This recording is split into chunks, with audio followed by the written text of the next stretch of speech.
Ah? Pakai Instagram. Apa? Pakai Instagram begini.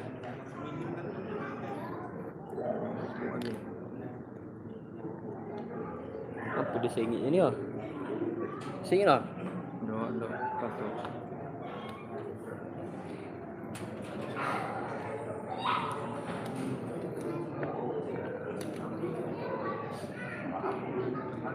Sama tu sah, sejajar sah, nampak sah. Sejajar benda, mana ada orang kamera di depan tu sah. Ya, sejajar. Oh, itu cara dia. Dah tu ah. Ni aku lah Di Instagram sah. Pecah tu sah. Mulik aja aku nanya yang nonton. Bang. Kita duduk situ. Mikrofon.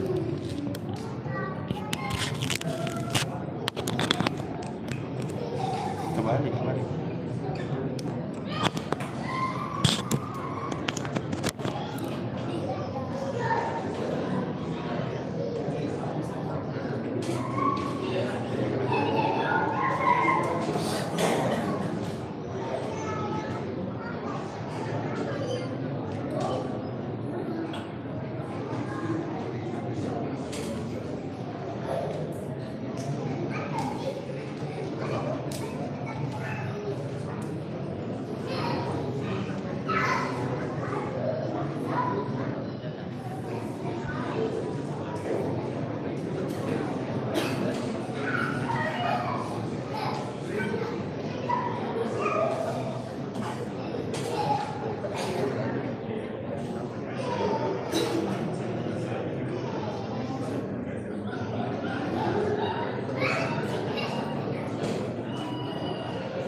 Tes. Bismillahirrahmanirrahim. Assalamualaikum warahmatullahi wabarakatuh. Alhamdulillah wassalatu wassalamu ala Rasulillah wa ala alihi wa sahbihi wa mawalah wa la hawla wa la quwata illa billahi wa ba'du.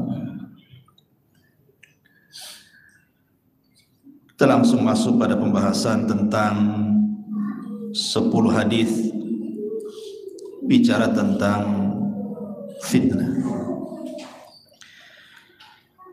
Kalau tadi kita bicara tentang motivasi istiqomah di atas fitnah, maka fitnah-fitnah apa saja yang bisa menggemingkan istiqomah kita, inilah kita akan bahas setelah Isya ini. Hadis yang pertama, hadis dari Abi Hurairah radhiyallahu anhu. Nabi SAW bersabda, badiru bil a'mali sab'an, bersegeralah kalian banyak-banyak melakukan amal saleh di zaman fitnah ini sebelum datang 7 perkara. Hal tantadiruna illa faqran munsiya au ghinan mutghiya au maradan mufsida au haraman mufannida au mautan mujhiza au dajjal fasyarru ghaibin yuntadhar au as-sa'atu was-sa'atu adha wa amar. Bersegeralah kalian untuk memperbanyak amal saleh sebelum datang 7 perkara, dan 7-7-nya adalah fitnah. Pertama, faqran munsiyah, kefakiran yang melupakan ibadah. Ikhwan, kalau orang sudah fakir, pasti tidak akan ada kesempatan untuk banyak beramal saleh, karena hidupnya akan disibukkan dengan cari makan. Kira-kira apa yang akan dimakan besok? Dia akan berusaha untuk mencari dunia supaya jangan sampai kelaparan. Atau kalau seandainya orang selamat dari fitnah kefakiran ini, boleh jadi dia tidak selamat dari fitnah yang kedua, ghinan mudghiyah, kaya tapi melampaui batas. Allah Subhanahu wa taala mengatakan dalam Al-Qur'an, kalla innal insana la yatgha an ra'ahu istaghna. Sekali-kali jangan seperti itu, karena kekayaan itu terkadang melampaui batas. Banyak orang-orang kaya diazab dengan kekayaannya. Bahkan ada sebagian orang kaya lebih miskin dibandingkan orang miskin. Ya, saya katakan banyak orang kaya diazab dengan kekayaannya, atau orang kaya lebih miskin dibandingkan orang miskin. Karena ada sebagian orang kaya itu yang semua waktunya hanya untuk uang, seolah-olah tidak ada waktu kecuali kerja, padahal sudah kaya. Orang miskin saja tidak seperti itu cari duitnya.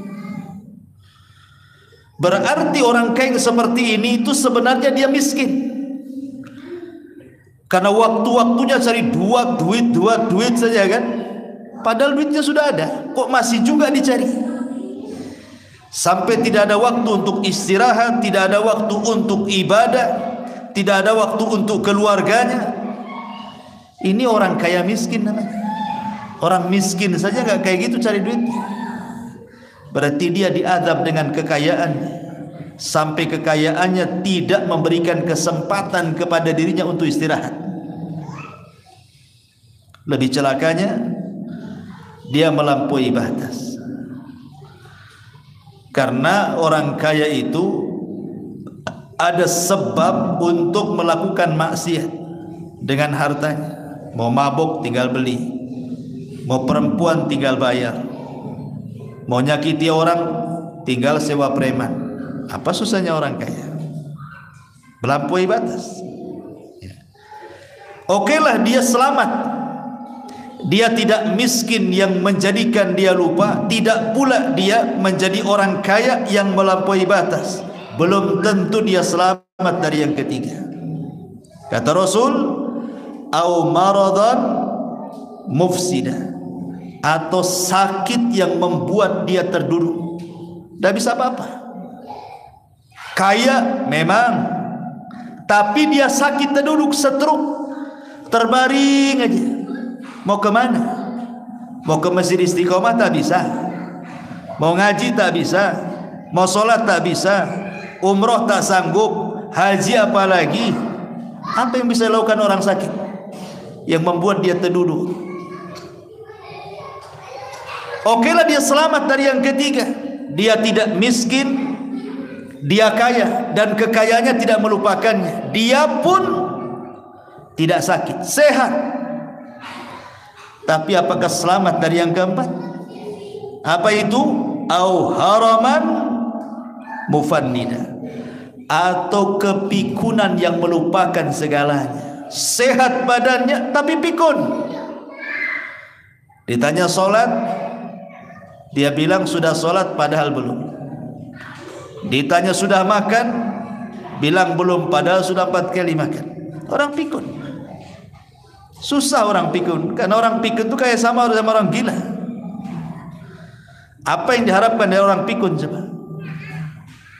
Oke, dia selamat dari pikun, dia tidak miskin, dia kaya, dan kekayaannya tidak melupakan dirinya, dia tidak sakit, juga tidak pikun. Selamat dari yang kelima? Belum tentu. Au mautan mujhiza, atau kematian yang mendadak. Siapa yang tahu kematian? Tidak ada yang tahu kematian. Kalau ada orang yang mengatakan, oh mati itu ada tanda-tandanya Ustaz. Apa tanda-tandanya? Kalau usianya sudah 60-70 tahun, sudah tua-tua, itu sudah alamat mati. Jangan salah.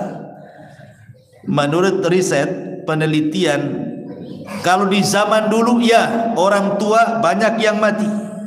Kalau di zaman sekarang terbalik, anak muda banyak yang mati. Orang tua itu jarang mati. Kenapa? Yang trek-trekan anak muda, yang pandai naik motor anak muda. Orang tua itu di rumah aja, naik motor pun tak bisa. Cemana mau tabrakan? Yang tabrakan tuh anak-anak muda tuh. Hari-hari yang mati di jalan itu siapa? Anak muda. Narkoba anak muda, orang mabuk anak muda, pembunuhan anak muda, tawuran anak muda. Orang tua terduduk aja di rumah, lihat cucunya yang mati. Justru sekarang anak-anak muda yang mati itu, kan itu ya. Jadi kematian itu tidak bisa diprediksi. Kadang-kadang kita ini kalau di kota sana sudah beli motor baru, remnya bagus, bannya baru, sudah lama nyetirnya, lihai, pokoknya semua sudah mantap. Di jalan pelan-pelan. Di jalan itu cuma dua masalahnya, nabrak atau ditabrak. Mungkin kita nabrak orang atau ditabrak orang. Kita sudah hati-hati, orang yang tak hati-hati. Siapa yang bisa nyangka gitu kan? Takdir Allah itu kematian, tidak ada yang tahu. Tidak ada yang tahu. Saya itu punya kawan di Batam, malamnya ngobrol, sorenya divaksin, paginya mati. Padahal orangnya tukang goes itu, nampak sehat badan, lebih sehat dia daripada saya. Habis divaksin, malamnya masuk rumah sakit, paginya innalillahi wa inna ilaihi rajiun. Siapa yang tahu? Apakah dia mati gara-gara divaksin? Tidak, mati itu sudah ditakdirkan. Walaupun nggak divaksin juga memang harus mati dia besok itu, karena sudah ditulis di Lauhil Mahfuz. Siapa yang bisa selamat dari kematian? Oke, dia tidak miskin, dia kaya, tidak melampaui batas, dia tidak sakit terduduk, dia tidak pikun, dia tidak mati mendadak. Selamat dari yang keenam, awid dajjal fasyarru ghaibun yuntadhar. Belum tentu dia selamat melawan dajjal. Siapa yang bisa melawan dajjal? Tidak bisa. Sampai-sampai Rasul mengatakan, kalau engkau berjumpa dengan dajjal, kabur, kata Rasul. Rasul yang nyuruh kabur, jangan sok-sokan. Saya sudah ngaji tauhid katanya. Nabi yang suruh kabur. Okelah, selamat dari dajjal, kita sembunyi. Yang terakhir, satu dunia gak ada yang selamat. Awis sa'atu was sa'atu adha wa amar. Kiamat. Siapa yang bisa selamat dari kiamat? Oke, yang pertama bisa, kedua, ketiga, keempat, kelima, keenam, bisa dia selamat. Ini yang terakhir gak ada yang bisa selamat. Kiamat. Gak ada orang yang selamat dalam kiamat. Apakah kita menunggu 7 perkara ini sehingga kita menunda-nunda amal soleh, nunggu jadi fakir akhirnya sibuk kerja lupa ibadah, atau nunggu kaya dulu, setelah kaya dia pikir dia bisa menguasai harta, harta pula menguasai dia, atau dia mati mendadak, atau dia sakit terduduk, atau nunggu dajjal, atau nunggu kiamat? Enggak seperti itu. Makanya Rasul mengatakan badiru bil a'mal, segera beramal mumpung ada waktu. Sekarang zaman fitnah masalahnya. Ini hadis pertama. Hadis yang kedua, Nabi SAW mengatakan dari Abis Al-Ghifari radhiyallahu anhu, sebuah hadis yang disahihkan oleh Syekh Nasiruddin Albani rahimahullahu ta'ala. Badiru bil a'mali sittan, bersegeralah kalian beramal saleh sebelum datang 6 perkara. Kalau tadi 7 perkara, sekarang 6 perkara. Imaratus sufaha wa kasratus syurati wa bai'ul hukmi wa istighfafan biddami wa qati'atir rahimi wa nashwun yattakhidunal qur'ana mazamira yuqaddimuna ahadahum liyughanniyahu wa in kana aqalluhum fikhan. Bersegera kalian sebelum datang 6 perkara. Apa itu? Imaratus sufaha, para pemimpin yang jahil. Ketika datang para pemimpin yang jahil, bahaya kita. Nanti dia membuat kebijakan-kebijakan melarang ibadah. Gak boleh jilbab, kan dulu kan ada. Kemudian mulai mencampuri, membuat Islamfobia. Bahaya kalau pemimpin-pemimpin ini jahil.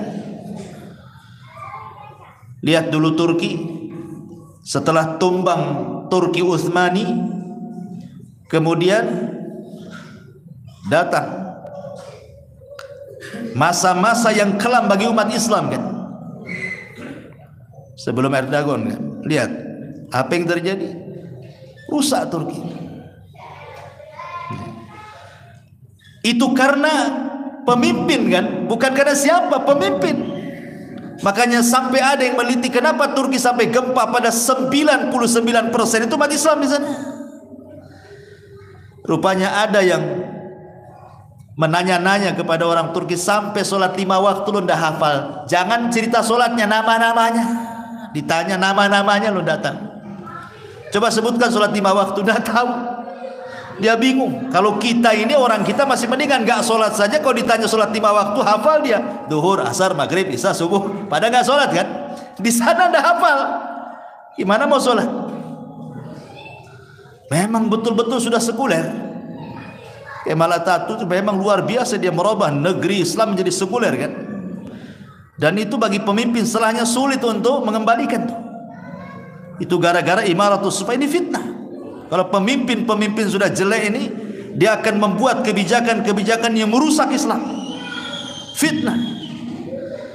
Apa kita menunggu pemimpin-pemimpin yang seperti itu sehingga kita baru beramal? Enggak seperti itu kata Rasul, badiru bil amal. Segera beramal. Yang kedua, wa kasratus syurat, banyaknya polisi. Banyaknya tentara. Mau darat, mau laut, mau udara, mau polisinya. Kenapa menunjukkan banyak polisi? Itu berarti banyaknya kerusuhan, banyaknya kriminal. Sebab kan harus imbang antara pelaku kriminal dengan jumlah polisi kan. Kalau polisi sedikit, kriminal banyak, macam mana itu rusak negara. Maka ketika banyak kriminal, itu menunjukkan banyaknya kriminal, menunjukkan banyaknya polisi itu banyak kriminal. Imma kriminal itu maksudnya adalah dari orang-orang yang ditangani polisi, orang-orang awam, atau dari polisinya sendiri. Dua-duanya. Ini fitnah ya. Kemudian yang ketiga, wa bai'ul hukmi, jual beli hukum. Nah, ini dunia pengadilan nih. Bayar jaksanya, bayar hakimnya, bayar saksinya. Semua bisa terjadi di pengadilan itu. Makanya Rasul mengatakan hakim itu ada 3, 2 di neraka, 1 di sorga. Satu hakim yang mengetahui kebenaran, dia putuskan dengan kebenaran, hakim itu di sorga. Yang kedua, hakim tahu kebenaran, dia putuskan pula dengan kebatilan, masuk neraka kau. Yang ketiga, hakim jahil, putuskan pula dengan kejahilannya, batillah dia, masuk kau ke neraka. Dan kebanyakan lihat perbandingannya 1:2. Yang 1 masuk surga, yang 2 masuk neraka. Menunjukkan apa? Menunjukkan banyak hakim yang bejat dibandingkan yang baik. Karena Rasul yang ngomong seperti itu. Hakim yang tahu kebenaran dia putuskan dengan kebenaran. Hakim yang tahu kebenaran dia putuskan kebatilan. Hakim yang jahil dari kebenaran otomatis dia akan putuskan dengan kebatilan. Satu di sorga, dua masuk neraka. Dan itu disebut biaul hukmi namanya. Kemudian yang ketiga, yang keempat, istighfafan biddam, memudah-mudahkan soal darah. Dulu waktu saya di Yaman, belum ada perang di Yaman. 99% orang Yaman itu pegang senjata. Sak miskin-miskinnya orang bawa pistol di sana. Jadi jual senjata itu bebas di pasar kayak jual handphone. Tapi selama saya belajar di sana, nggak ada orang ditembak langsung. Kalau tengkar nembaknya ke langit, doh, gitu saja. Kalau lagi emosi itu tembaknya ke langit, bukan ke badan dia. Tapi di Indonesia ini tidak bebas senjata, hanya militer saja dan polisi yang pegang. Tapi hari-hari banyak orang mati kena tusuk. Memang nggak ditembak, ditusuk kan itu ya, dicarok, diracun, digantung, macam-macam. Lebih banyak kematian di sini daripada di sana. Pada logikanya kalau mau bunuh-bunuhan di sana lebih banyak. Oh, senjatanya dipegang semuanya sama orang. Dan ini menunjukkan bahwa terjadi istighfafan bidam. Darah itu murah, persis seperti sabda Rasul.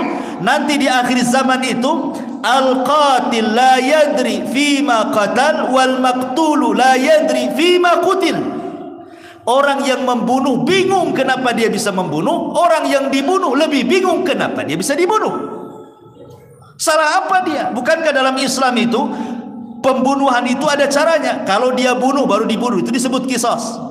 Kalau dia seorang yang sudah menikah kemudian dia berzina, itu disebut rajam sampai mati. Atau kalau dia murtad, kata Rasul, man baddala dinah faqtuluh, dimintai tobat, kalau tidak penggal dalam hukum Islam. Ada aturan bunuh-bunuh dalam Islam kan? Tapi sekarang tidak ada aturan. Urusan tanah satu jengkal bunuh-bunuhan, urusan waris bunuh-bunuhan, urusan tengkar anak tetangga bunuh-bunuhan. Sekarang mudah, urusan rebutan pacar bunuh-bunuhan, cemburu istri yang sudah diceraikannya diambil orang, dibunuh pula orang itu. Berkedok dukun, dibunuhnya, diracunnya orang-orang itu. Di Indonesia itu ya Allah paling mudah bunuh orang. Dan ini fitnah. Ya. Kemudian waqati'atir rahim, mudahnya memutus silaturahim. Mudah. Anak durhaka sama orang tua, saudara ndak akur dengan saudaranya, ponakan ndak atur dengan pamannya, bertengkar satu keluarga. Lebaran itu kayak kucing-kucingan, nggak ada ketemu. Rasanya keluarga besar itu kayak keluarga kecil, seolah-olah ndak punya keluarga. Kenapa? Saling memutus silaturahim. Dan ini sudah terjadi. Dan ini fitnah. Kemudian yang nomor 6, wa nash'un yattakhidunal qur'ana mazamir yuqaddimuna ahadahum liyughanniyahu wa in kana aqalluhum fiqha. Dan ada orang-orang mencari para qari, pembaca Quran, didatangkan untuk baca Quran, hanya didengarkan lagunya seperti dia mendengarkan musik. Walaupun yang membaca Quran itu tidak tahu fikih. Bahaya. Jadi mengundang orang-orang pakar-pakar Quran itu seperti mengundang artis hanya untuk dinikmati lagunya. Tanda-tanda kiamat. Wa nashwun yattakhidunal Qur'ana mazamir, menjadikan pakar-pakar Quran itu hanya dinikmati lagunya saja. Dia tidak paham isi yang dibacanya itu. Ini tanda-tanda, ini fitnah juga. Ya. Ma'asyiral muslimin yang dimuliakan Allah Azza wa Jalla, ini hadis yang kedua. Hadis yang ketiga, Nabi SAW, Umar bin Khattab radhiyallahu an, ketika itu pernah duduk-duduk bersama para sahabat. Di situ ada Hudzaifah bin Yaman. Hudzaifah itu seorang sahabat termasuk sirrun Nabi, pemegang rahasia Nabi.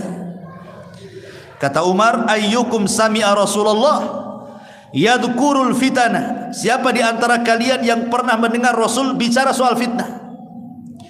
Faqala qaumun, sebagian sahabat berdiri dan mengatakan, nahnu sami'nahu ya Amiral Mukminin, kami dengar wahai Amiral Mukminin.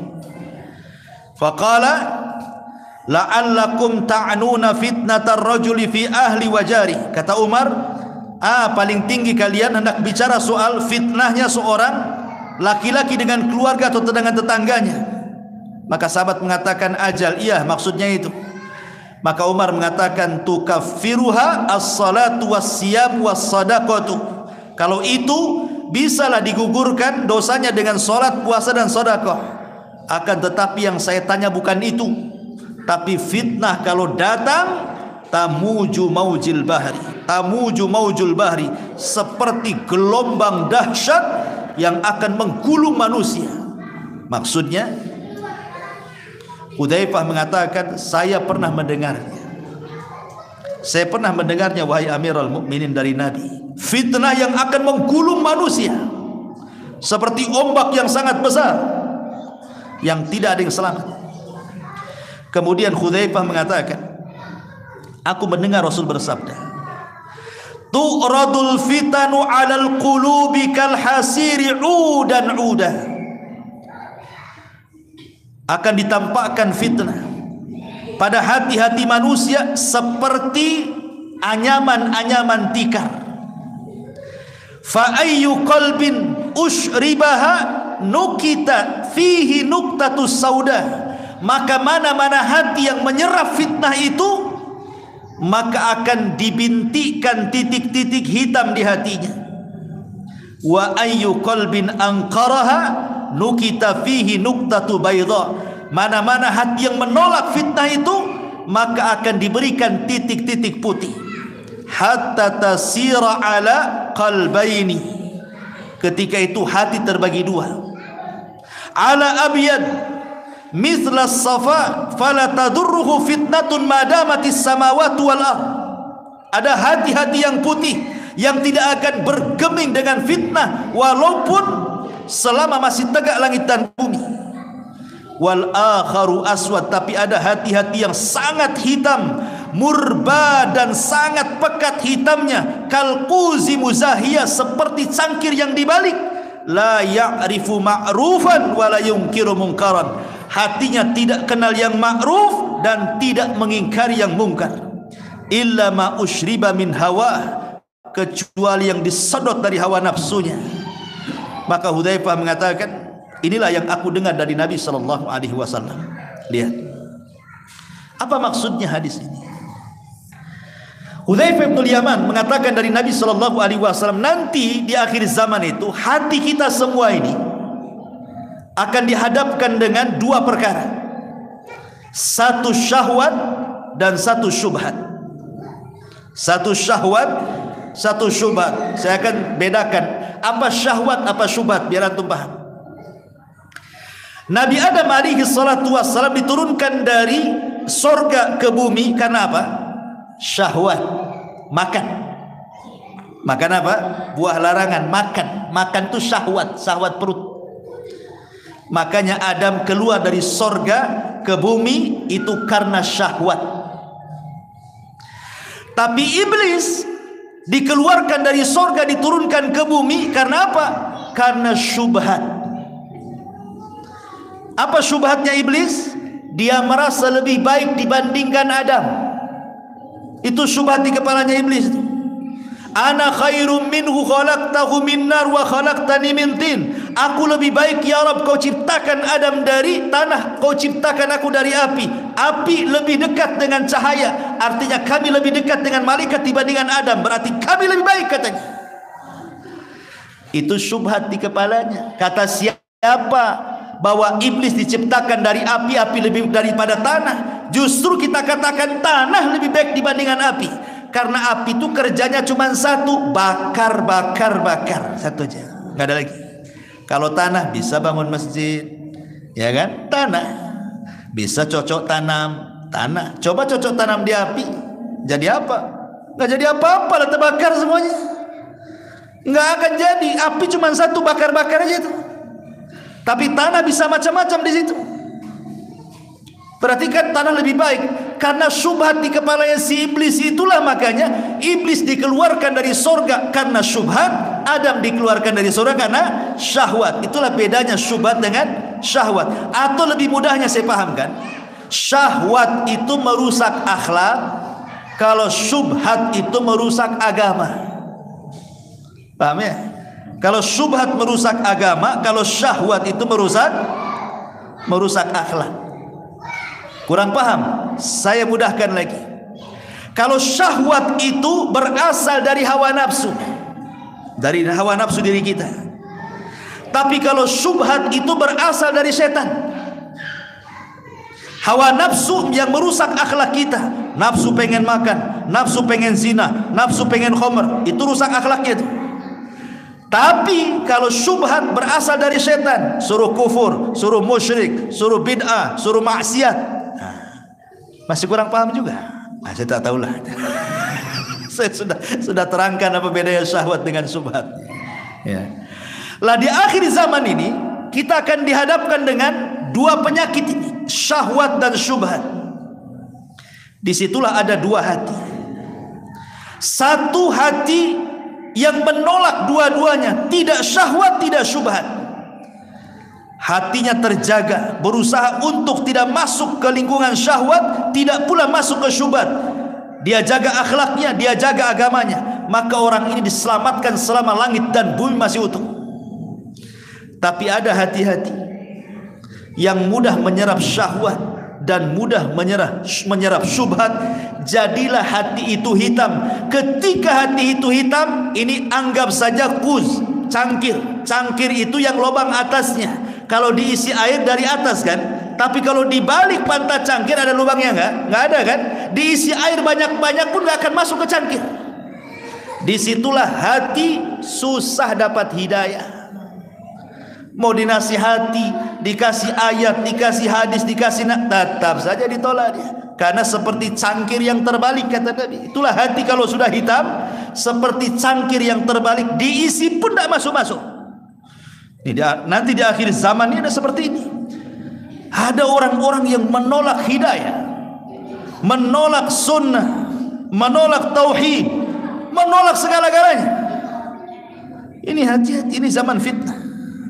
Karena dua perkara, syubhat dan syahwat tadi. Ini hadis yang ketiga. Hadis yang keempat,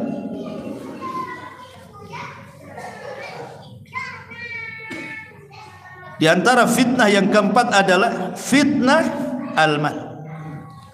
Fitnatul mal.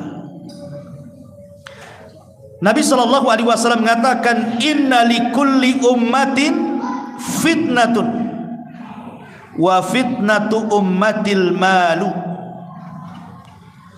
Sesungguhnya setiap umat itu ada fitnahnya, dan fitnah umatku, kata Rasul, adalah harta. Fitnah umatku adalah harta. Nabi sebelum meninggal, 3 hari sebelum meninggal, Nabi itu naik ke atas mimbar, dan itu khutbah terakhir. Habis itu Rasul meninggal. Salah satu penggalan khutbah Rasul itu, Rasul mengatakan apa? Wallahi, bersumpah dia, wallahi mal faqru ahsya alaikum, walakin ahsya alaikum an tubsatad dunya kama busitat ala man kana qablakum fatanafasuha kama tanafasal ladzina min qablikum fatuhlikakum kama ahlakathum, kata Rasul. Aku demi Allah, bukan kefakiran yang aku takutkan kepada kalian, kata Rasul. Yang aku takutkan kalau harta dibentangkan kepada kalian, kalian mengejar harta persis seperti orang dulu mengejar harta, kemudian Allah hancurkan kalian persis seperti orang dulu Allah hancurkan. Dari sini menunjukkan bahwa harta ini terkadang bisa menjadi baik, bisa pula menjadi buruk. Mengumpulkan harta tidak tercela, mau kaya sebagaimana manapun, seberapa apapun, tidak tercela dalam Islam itu. Abu Bakar kaya, Utsman kaya, Abdurrahman bin Auf kaya. Bahkan dari 10 sahabat yang dijadikan para rasul, lebih banyak orang kaya dibandingkan orang miskin. Siapa yang mencela kekayaan? Tidak ada yang mencela kekayaan. Tapi kekayaan tercela itu kalau sampai alhaqumut takatsur, hatta zurtumul maqabir. Kalau sampai melalaikan, hanya gara-gara cari dunia lupa sholat, lalai. Cari dunia lupa ngaji, cari dunia lupa baca Quran, cari dunia lupa zikir, lupa segalanya. Itu yang menjadikan harta tercelah. Padahal hakikat harta itu tajmi' wa tafrik, dikumpul, habis itu ditinggal. Itulah hakikat harta. Coba kalau kita pernah mendengar ada bos apa mati kena tabrak, hartanya banyak, mati kena tabrak, tetap saja kain kafannya yang murah. Yang murah kain kafannya kan. Nggak ada kain kafan yang harga miliar, tetap juga kain kafan kiloan. Gitu. Kemudian kuburannya juga tetap segitu-segitunya, 2 kali 2,5 gitu ya. Apa yang membedakan orang kaya dan orang miskin coba kalau dikubur tuh? Tidak ada yang membedakan. Orang itu jadi mulia ikhwan, itu bukan karena jasad. Orang itu jadi mulia karena ruh. Selama ruh itu masih di badan, disitulah orang jadi mulia. Ketika ruh keluar dari badan, nggak akan mulia lagi. Sehebat-hebatnya orang hebat di negeri kita siapa? Presiden. Coba kalau presiden dicabut ruhnya, biarkan jasadnya 1 minggu, busuk tidak? Busuk. Siapa yang mau dekat-dekat presiden lagi? Hah? Siapa yang mau dekat presiden setelah 5 hari dia mati? Nggak ada. Makanya cepat dikubur kan, biar nggak busuk. Tapi kalau masih ada ruhnya, pasti dekat-dekat. Jadikan menteri saya dong, jadikan ini. Mulai dekat-dekat. Pengusaha-pengusaha itu, karena masih ada ruhnya. Orang mulia itu kan ada ruh sebenarnya. Makanya malaikat sujud itu bukan kepada jasadnya Adam, tapi kepada ruh yang ditiupkan Adam.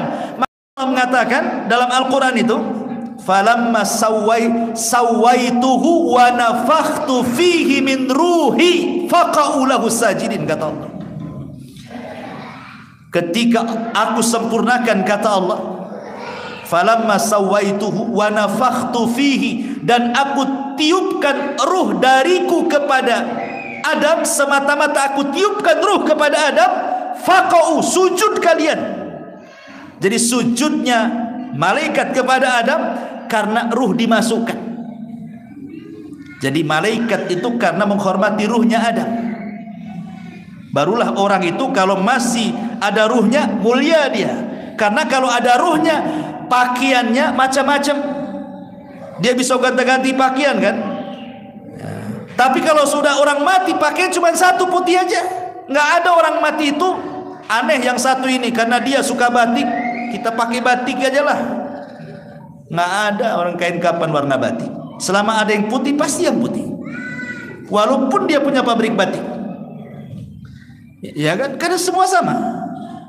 Makanya ulama membahasakan harta itu tajmi' wa tafrik, dikumpulkan habis itu ditinggalkan. Ahli waris itu sedih, hari pertama saja sedih, nangis, bapaknya meninggal. Masya Allah, lupa dengan hartanya bapak, yang ingat bapaknya saja. Itu hari pertama, nangis 1 ember. Hari kedua, masih sedih.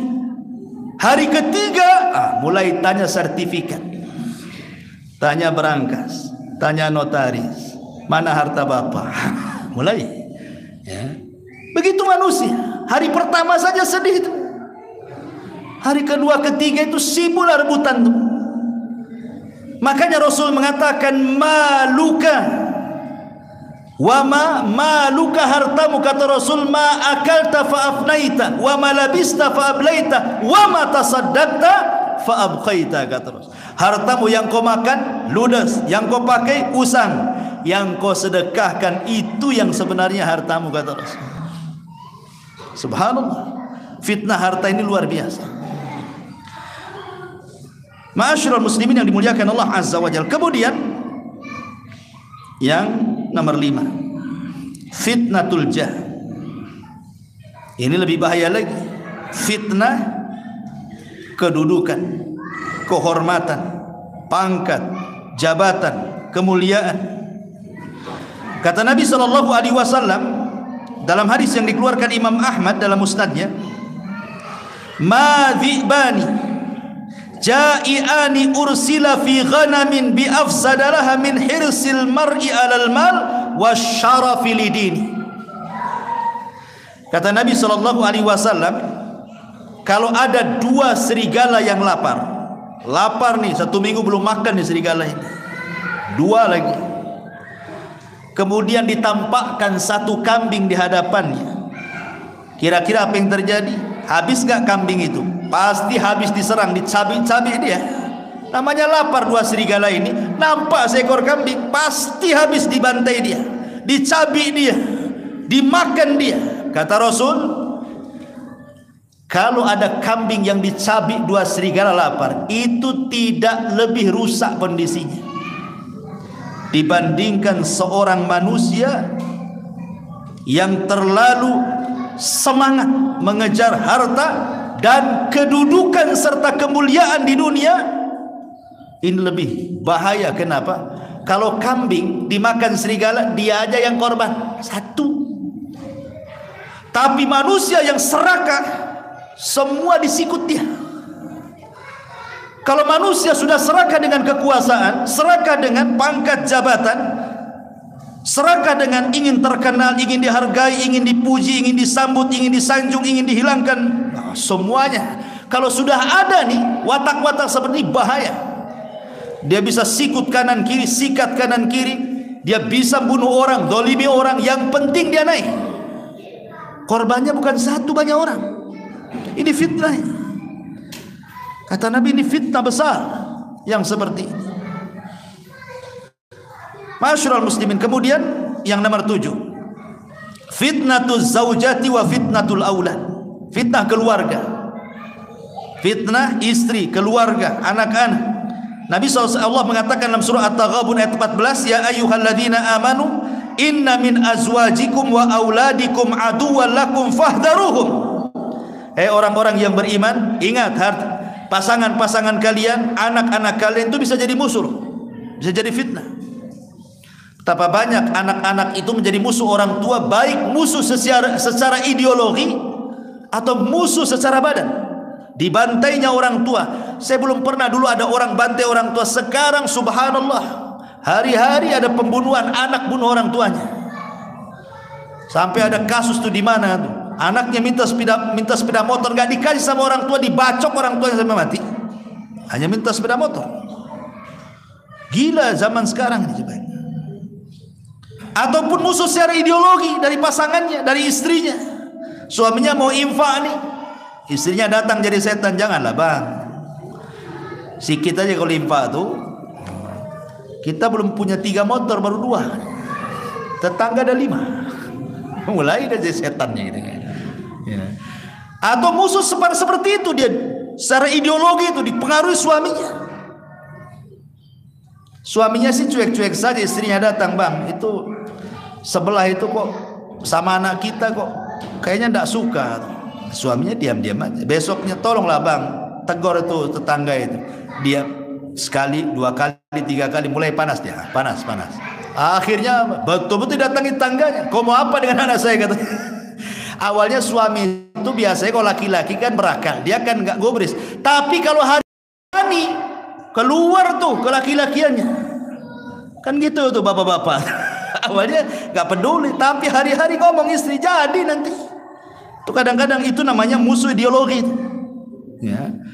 Jadi dari sini kita tahu bahwa bisa musuh secara fisik atau secara ideologi. Karena anak itu juga diciptakan oleh Allah Azza wa Jalla, itu kan 4 fungsi. 1, terkadang anak itu menjadi zina. Zina itu artinya perhiasan bagi orang tuanya. Innama amwalukum dalam Al-Quran itu gimana ayat? Zinatul hayatid dunya.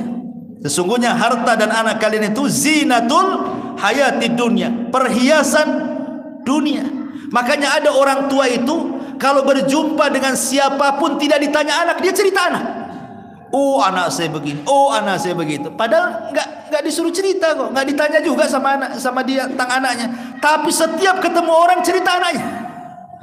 Karena anak itu terkadang menjadi zina, perhiasan, kebanggaan, dibangga-banggakan anaknya.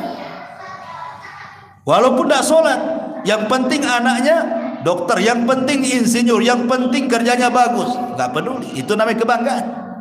Dibangga-banggakan, disentil saja anaknya marah orang tuanya. Itu satu. Yang kedua, jadi fitnah. Ini orang tuanya dari kecil sudah cita-cita anak saya harus jadi ustadz, harus jadi ustazah, sampai dia hutang sana kemari, kau mondok na sana, kau sekolah agama sana.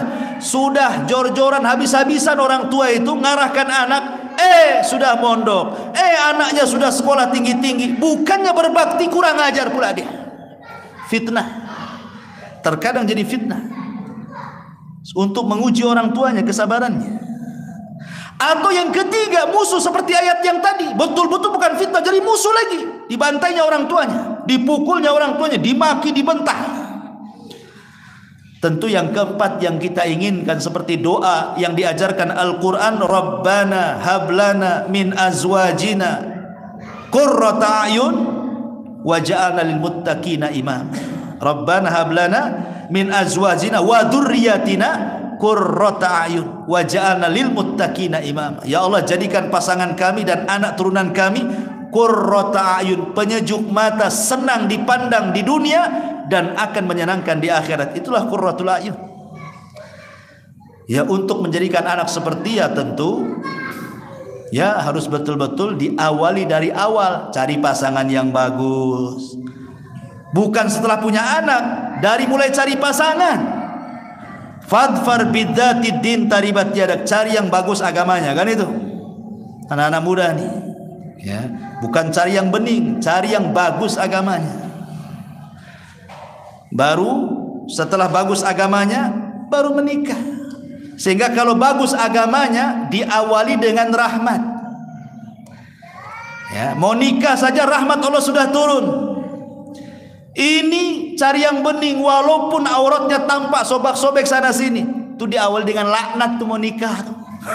Turun laknat tuh mau nikah dan turun laknat. Cemana mau sakinah mawaddah warahmah? Belum menikah saja cari pasangan, dia rela yang buka aurat, yang penting bening katanya. Gampang Ustaz, yang penting bening, nanti saya jilbabi katanya. Alasan dia, yang penting dia jilbabi. Ternyata dia yang dijilbabi istri. Naudzubillah kan. Masyarul muslimin yang dimuliakan Allah Azza wa Jalla. Jadi itu juga fitnah keluarga dan anak. Kemudian secara umum yang nomor 8 ya, fitnatun nisa.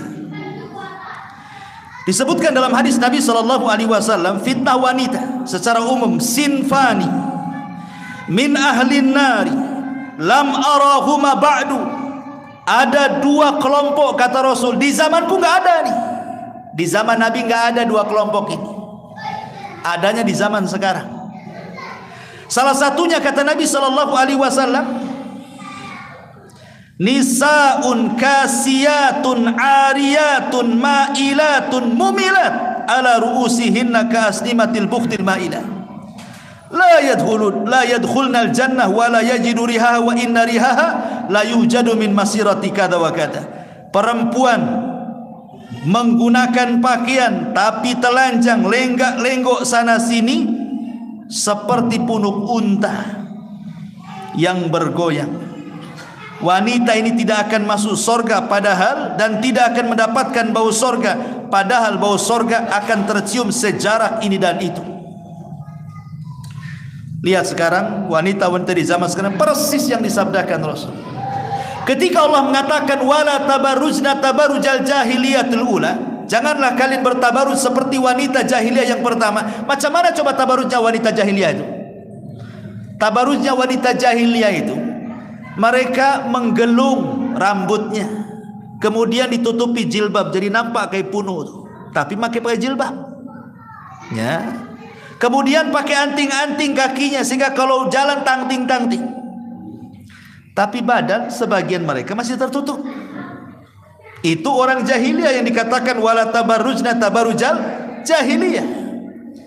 Sekarang tidak. Memang dibuka semuanya sekarang ini.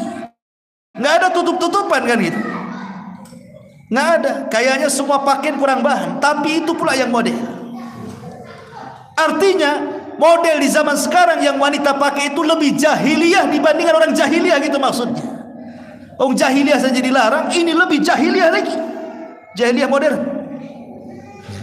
Makanya fitnah wanita itu luar biasa.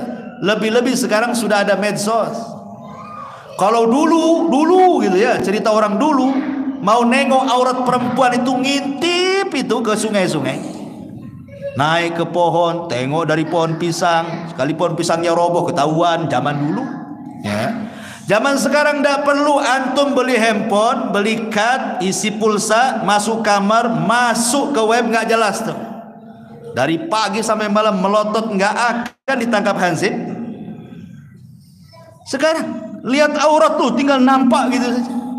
Kalau dulu ngintip-ngintip dulu tuh susah tuh, nunggu malam, nunggu subuh kan gitu ya, sampai sembunyi-sembunyi. Oh sekarang naudzubillah ya, fitnah wanita. Akhirnya apa? Dia pun bermaksiat dalam kegelapan, tidak tahu yang tahu kecuali Allah. Bahaya. Kemarin sudah saya jelaskan, maksiat tidak terang-terangan itu menghancurkan amal. Kemudian yang nomor 9, fitnah at-tafarruq wal ikhtilaf. Fitnah banyaknya perselisihan, banyaknya perbalahan. Kata Nabi SAW dalam hadis Irbad bin Sariyah radhiyallahu an, apa kata Rasul? Kata Nabi SAW, akan terjadi perselisihan sepeninggal. Akan terjadi perselisihan. Kemudian kata Rasul, fa'alaikum bisunnati wa sunnatil khulafa'ir rasyidin al-mahdiyyin addu alaikum bin nawajib.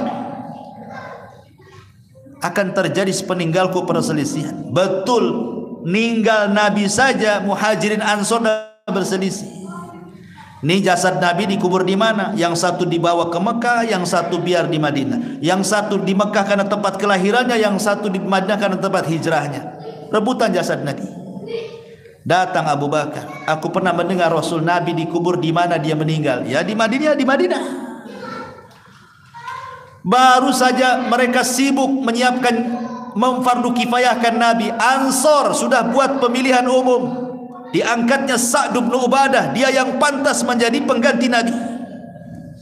Ini kuburan Nabi belum dikuburkan. Orang Ansor dan menyiapkan calonnya tuh. Datang Abu Bakar, Umar dan Abu Ubaidah bin Jarrah kepada orang-orang Ansor. Apa-apaan kalian? Nabi mengatakan al-imamatu min Quraisyin. Pemimpin itu dari Quraisy, bukan dari Ansor, dari Muhajirin semuanya. Ansor itu menteri, Quraisy itu pemimpin. Itu Nabi yang ngomong. Akhirnya orang Ansor pun diingatkan sami'na wa ata'na. Sejak itulah tidak ada orang Ansor jadi pemimpin.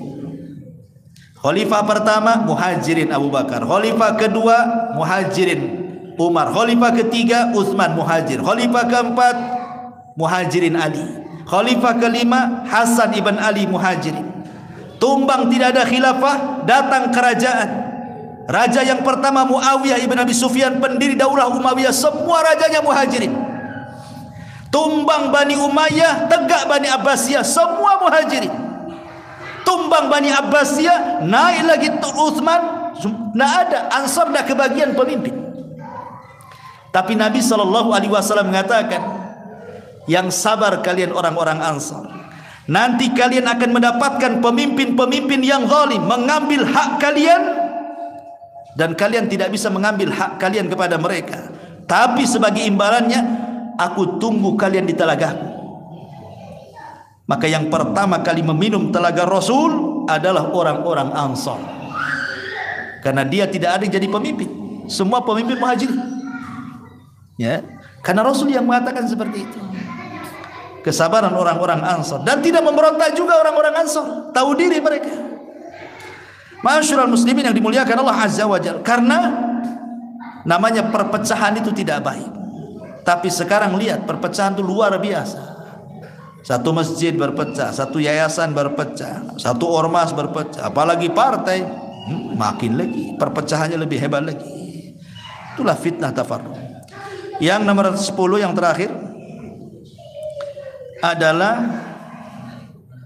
fitnah agama, fitnatuddin. Nabi SAW berdoa yang sering didoakan, wala taj'al musibatana fi dinina. Ya Allah, jangan jadikan musibah yang kau timpakan kepada kami mengenai agama kami. Seolah-olah Rasul mengatakan, gak apa-apa kau timpakan kepada keluargaku, anakku atau apalah, tapi jangan musibah ini ditimpakan kepada agama. Karena musibah agama ini bahaya. Makanya hadis yang pertama sebagai mukaddimah, ada malamnya mukmin, paginya kafir. Paginya mukmin, malamnya kafir. Karena di zaman sekarang ini terkadang ada orang bicara itu dia tidak paham kalau pembicaraannya itu kalau diucapkan itu bisa kufur tuh.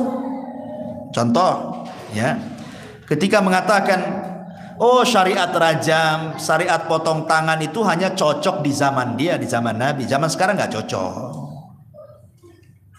Quran dan sunnah itu cocok di zaman Nabi. Kalau sekarang diterapkan di zaman kita tidak cocok. Sekarang bukan zaman unta, sekarang zaman pontuner, tidak bisa. Kufur. Islam itu relevan mau zaman mau waktu. Zaman dan waktu ikut Islam, bukan Islam ikut zaman. Ini kalimat kufur kadang-kadang. Ya. Nggak terasa dia ucapkan kufur dia. Atau sekarang banyak kalimat kufur kan? Baik syirkul akbar atau syirkul asghar, baik kufur kecil atau kufur besar. Seperti menisbatkan nikmat, kalau bukan karena kamu tentu saya enggak seperti ini. Mana Allah? Kok karena bukan karena kamu pula? Yang benar kalau bukan karena Allah kemudian kamu.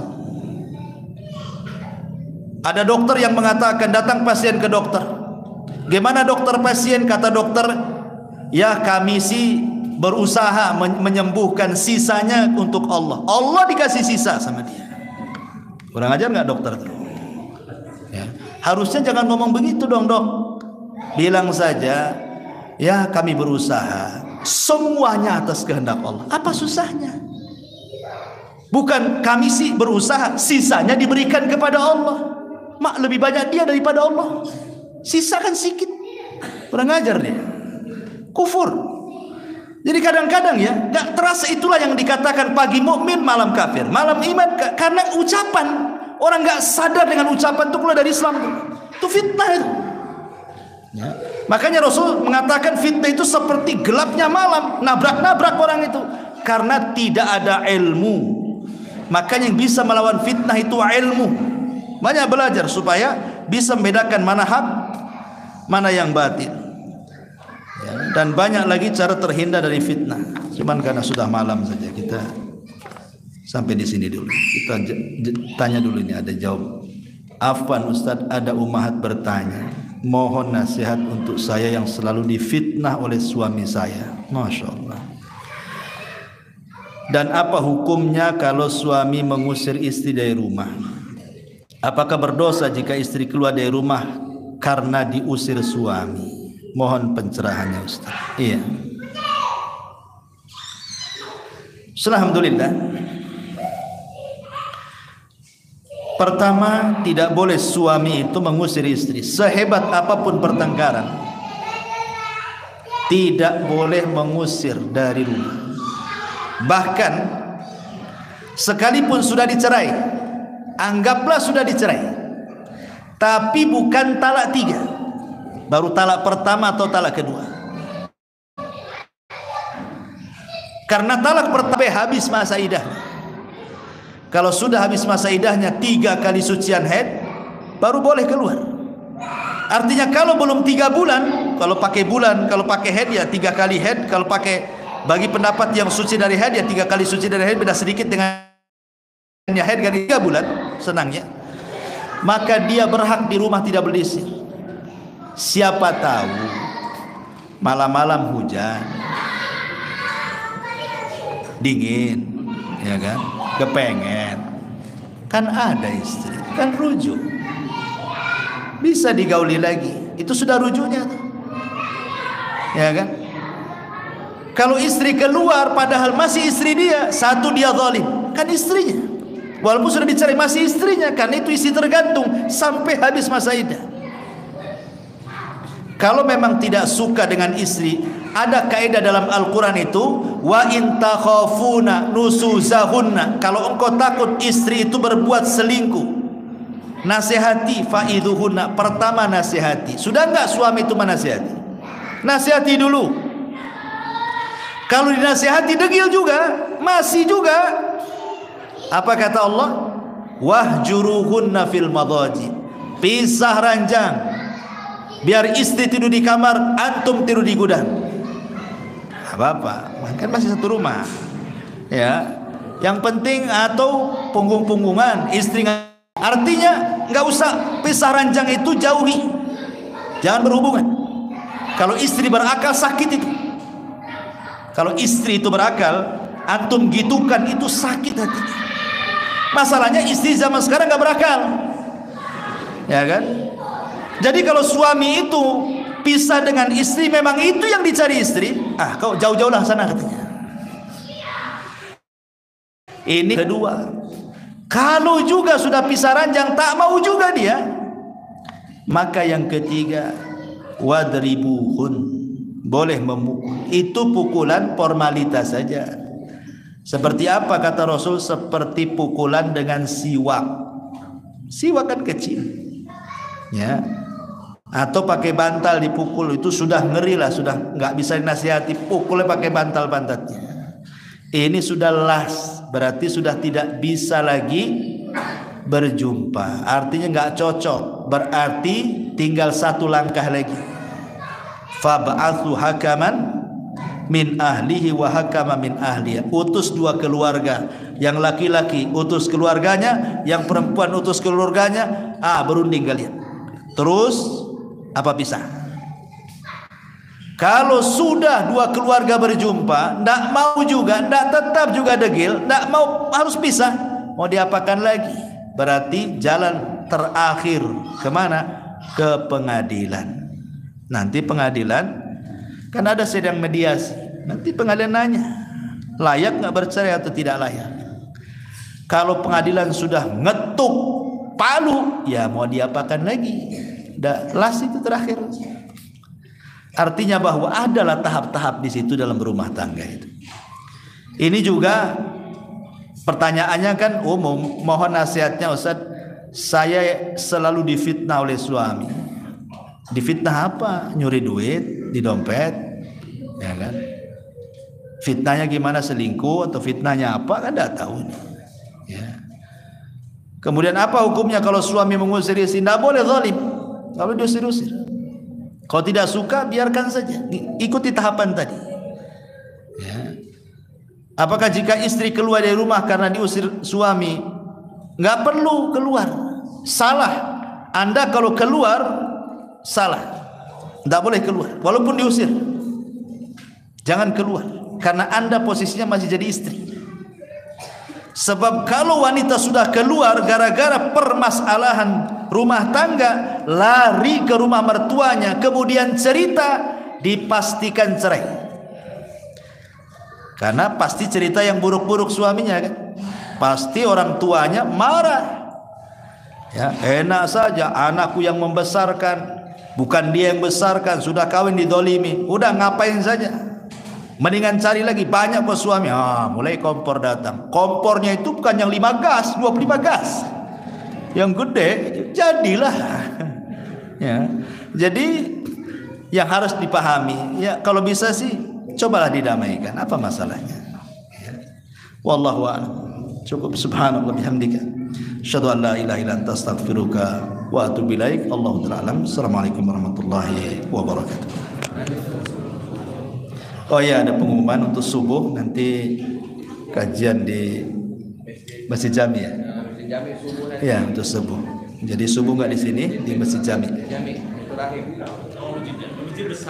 Masjid besar.